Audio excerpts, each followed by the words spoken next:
Today, offshore oil platforms are engineering marvels, massive structures rising from the ocean, drilling thousands of feet beneath the seabed. But the story of offshore oil begins much more modestly on the sunny coast of California in the late 19th century.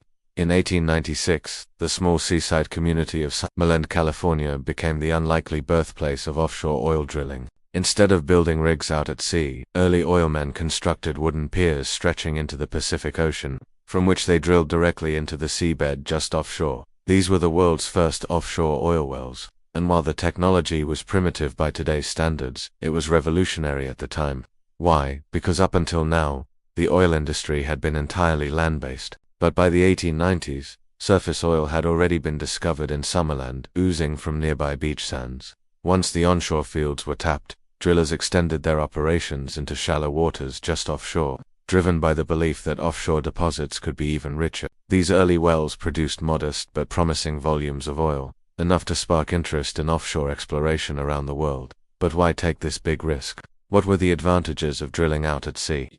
For starters, there was the potential for greater depths. Many oil deposits are found at the bottom of what were once ancient seas, making offshore drilling a way to tap into much deeper pockets of petroleum. Then there was the allure of previously inaccessible locations. Islands, atolls, and other offshore features suddenly became potential drilling sites, opening up new possibilities for exploration. Of course, there were challenges. The technology to drill safely and efficiently in deep water simply did not exist yet. Building out over the ocean was expensive and risky, and the harsh marine environment took its toll on equipment and personnel. Nevertheless, by the 1940s and 50s, technology had advanced enough to allow drilling from barges and floating platforms, setting the stage for the massive offshore operations we see today in the Gulf of Mexico, the North Sea, and beyond. While these wooden pier wells in Summerland were short-lived and limited in depth, they represented a bold shift in thinking. No longer confined to land, the oil industry was beginning to look toward the oceans as a new frontier. By the 1920s, the first offshore oil wells were being drilled in the Gulf of Mexico.